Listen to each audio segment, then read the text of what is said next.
Hi, welcome on this video mode here with a new dog, Brody. Brody is a golden retriever, 8 months of age. Just arrived here less than an hour ago, or half an hour ago. And I've had a couple sessions here with Brody's owners. Brody's owners trained their last service dog, Jax. And so here they have a new dog. Brody is 8 months of age, and Brody is in need of some relationship change. So here he's coming with me. This is the first time I've had him on a kind of full-time basis here for some training. And so the next few days here, I'm going to be starting to create relationship change with Brody. Now here, noticing again upon arrival, he's definitely holding a level of control in the relationship, okay? Completely obvious, okay? And so there's some stress on him. So even here, I'm turning a little bit to the side because even here, this is a type of conversation I'm having with him by way of how I'm interacting, where I'm just taking my time here right now. You can see, you know, he's panting, there's stress on him. And so this is a type of, when I talk about, you know, when you start to interact with a dog, especially this way here, in terms of, you know, control, intentional control, influence. I'm taking my time, and because there has to be, when you deal with dogs that have a certain level of control, okay, you have to, you know, kind of understand that there's a working through. And working through means that there is accommodation in a way with how you're interacting, where, you know, those challenges going to rise up, the dog not liking, okay, what you're doing. That's certainly the case here with Brody. Even with the crate, using remote collar a little bit to get him to relax. Because again, when you start to take control this way, it's very specific, okay? It's different than, say, Brody being with his owners. It has a certain way of doing things, a certain way of interacting. And so comfort comes that way through control. So here, I'm going to start the focus here on today is just in terms of just a routine, getting that established through, again, interacting with those core ingredients I talk about, influence and control. And here in this video, I'm going to be starting to do the one-step method. Okay, so the one-step method does turn into a type of power play. Okay, it's a type of specific conversation that you're having. Just like, again, talk about having a conversation with a child. It's a type of personal, kind of close proximity conversation. Not meant to be, you know, threatening, right? But it's meant to, you know, create a certain level of kind of focus, okay, a certain understanding. It's no different here between me and Brody, having a certain understanding in terms of my role, the relationship. And so here, as I move forward with Brody, I'm going to do it in a way that, again, you'll see the method here is for him to come into agreement with. So this is where you won't see me using treats. You won't see me bribing dogs, because yes, you could use treats. You could get a dog to motivate a dog to respond and be agreeable, but it doesn't mean the relationship's getting any better whatsoever. Okay, it's just about responses in a very superficial way. Here, this is about getting Brody to respond, to come into agreement, but again, those core ingredients, influence and control, being the catalyst, okay, for change. Okay, understand through the social aspect of the relationship. Okay, and again, strength and weakness is defined through nature. And so here, as I move forward, I'm going to move forward, Brody, I'm going to take a step forward, and as I step forward, I'm not going to be using commands. This is where I don't use commands. This is about the language, this is about intent. The language of the method, this is about commands, getting their meaning, okay, through the core ingredients, through the method itself, okay, through the interactions, intent.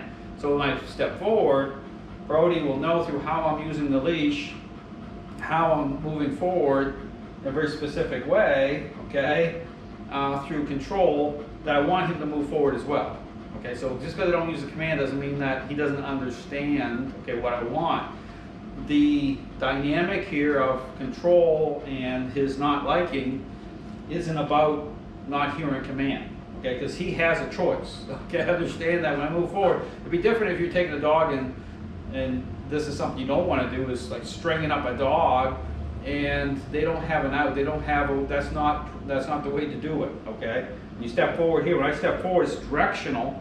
And so as I move forward, he knows what I want based on how I'm moving the leash. So right here, I'm going to move forward, take a step, he move forward.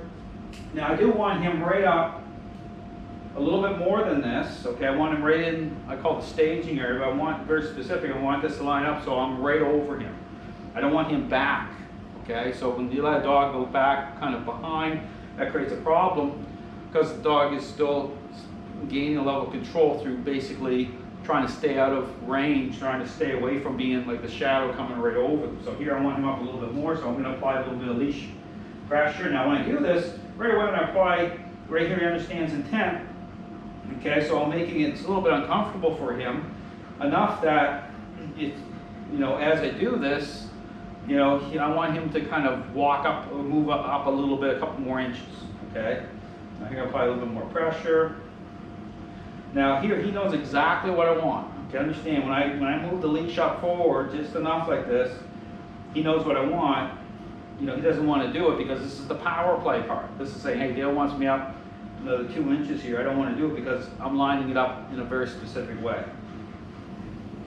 But at the same time, I'm not trying to drag him up, but because I want him to come into agreement. I want him to accept what I want. But this is creating a little bit of a problem for Brody, because this is the thing about that conversation. There we go. So he accepted it after a little bit of being stubborn. Now here, this is where you see, this is a great illustration of the stubbornness part. Now I'm pushing on his bum for the sit. Okay, I'm not pushing super hard. I'm pushing enough that he knows where I want him to go, but he doesn't want to do it. Okay, he's saying now, I gave Dale that 2 inches here, but I definitely don't want to sit based on his terms. Now his legs are kind of slanted enough here that he can do it if he wants. So I'm just applying some pressure here. Now the method here, okay, how to come in agreement, it's like the tug of war team that collapses. What I'm doing is I want to collapse his mind, but I'm applying pressure to his body. But I'm doing it in such a way that it's more about focus. Okay, you'll see how this works as I'm kind of just leaning. This is more about just me leaning, so this is kind of like just using my body weight. Notice my elbow is not bent, so I'm not trying to turn this into a super confrontational thing here. There we go, he did it. I'm going to do the push-pull for a second, and then we're going to hang out. Again like this, because I got exactly what I wanted. It took a little bit of time and effort, okay, but it's very specific. And so here's a good illustration. You see this level of not liking. It's not like Brody was he was showing his teeth. He didn't try to bite me. He just really didn't like it. Okay, there's some stubbornness here. And so, but I noticed I didn't pet, I didn't reward, because if I do that, that can empower the dog. That could motivate a dog to do things, to start to respond. But then that whole thing about what that is connected to through the relationship isn't good, because the motives behind emotion, that type of connection, is about control. So a dog can move around, but this is the problem in dog training. A dog can be moving around for treats or even without treats. By petting and praise, you can get some really great looking responses, but the relationship not get any better at all. It happens all the time.